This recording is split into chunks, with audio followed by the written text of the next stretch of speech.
বলবেন যে আসলে কারা করছে, কিভাবে বিচার করবেন? প্রথমত হচ্ছে যে বাংলাদেশের ছাত্র এবং জনতার গণঅভ্যুত্থানের মাধ্যমে শেখ হাসিনা সরকারের দীর্ঘ 17 বছরের যে স্বৈরাচারী সরকার ছিল তাদের পতন হয়েছে গত 5ই আগস্ট।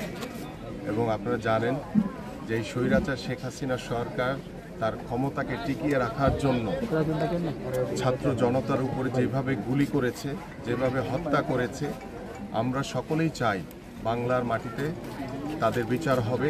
এবং আমরা বিশ্বাস করি যে এই স্বৈরাচার শেখ হাসিনা সহ তাদের সকল মন্ত্রী এমপি যারা ছিল অবৈধভাবে, যারা আজ্ঞাবহ প্রশাসনের দায়িত্ব পালন করেছে, যারা নির্দেশ দিয়েছে, যারা গুলি করে হত্যা করেছে, প্রত্যেকের বিচারই বাংলার মাটিতে হবে ইনশাআল্লাহ। আজকে জানেন, আজকে বিশ্ব আন্তর্জাতিক গুম দিবস।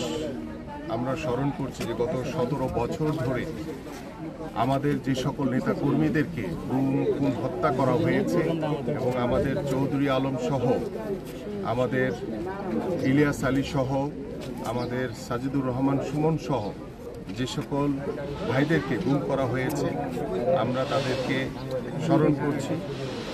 আমরা দোয়া করছি আল্লাহ যদি তাদেরকে জীবিত রাখেন, যেখানেই রাখেন আল্লাহ যাতে তাদেরকে ভালো রাখেন। এবং আমরা এই গুম খুনের বিচার আমরা বাংলার মাটিতে হবে ইনশাল্লাহ, এটা আমরা দেখব। এবং আমি বলতে চাই যে আজকে আমরা এখানে শ্রমিক দলের 3 নম্বর ওয়ার্ডের সহসভাপতি আসিফ মিয়ার কাছে এসেছি এবং তার যে বাবা আছে তার সাথে সাক্ষাৎ করেছি। সাক্ষাতের এখানে এসে যে আমরা করুণ দৃশ্য দেখেছি, যে বাবার যে আর্তনাদ, যে আকুতি, সেটা আসলে দেখার মতো না।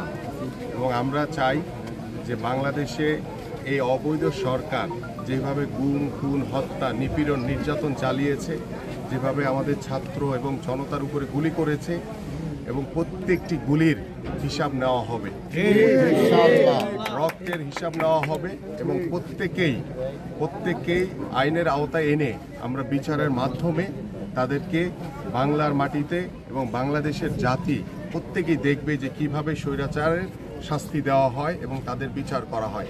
এই বিষয়টি আমরা সার্বক্ষণিকভাবে, আপনারা জানেন যে আমাদের বিভিন্ন থানায় আমাদের যারা বাদী হয়ে মামলা করছেন এবং সেখানে আমরা দেখছি যে শেখ হাসিনা সহ তাদের যে আজ্ঞাবহ এবং যারা নির্দেশদাতা ছিলেন প্রত্যেকের নামে মামলা হয়েছে। এবং মামলার দ্রুত বিচারের জন্য আমি আমাদের যে অন্তর্বর্তীকালীন সরকারে যারা দায়িত্বপ্রাপ্ত রয়েছে তাদের কাছে আবেদন করব যে দ্রুত সময়ের ভিতরে তাদেরকে শাস্তির আওতায় এনে, এবং শেখ হাসিনা হয়তোবা বিদেশে পালিয়ে আছে এবং সেই বিদেশ থেকে তাকে বাংলাদেশে এনে তার যাতে বিচার করা হয়, এই বিষয়ে আমি এই অন্তর্বর্তীকালীন সরকারের যে প্রধান উপদেষ্টা রয়েছেন ডক্টর ইউনূস সাহেব, তার কাছে বিনীত আবেদন করছি যে বাংলাদেশের মানুষের প্রত্যাশা যে স্বৈরাচারের বিচার বাংলাদেশের মানুষ দেখতে চায় এবং স্বৈরাচারকে বাংলাদেশে যাতে কোনো স্বৈরাচারের কোনো জন্ম না হয় সেই বিষয়ে আমরা সজাগ রয়েছি। এবং আমরা চাই যে এই গণঅভ্যুত্থানের পরে বাংলাদেশে যাতে একটি সুস্থ ধারার রাজনৈতিক পরিবেশ তৈরি হয়। আমরা কোনো মায়ের বুক আর খালি হতে দেখতে চাই না, আমরা বাংলাদেশে আর কোনো রক্ত দেখতে চাই না, আমরা বাংলাদেশে আর প্রতিহিংসার রাজনীতি দেখতে চাই না।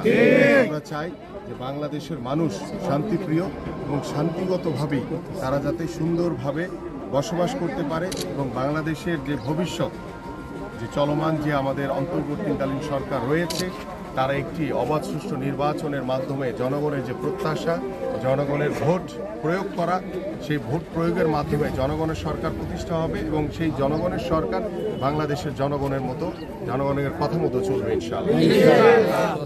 হয়ে গেছে।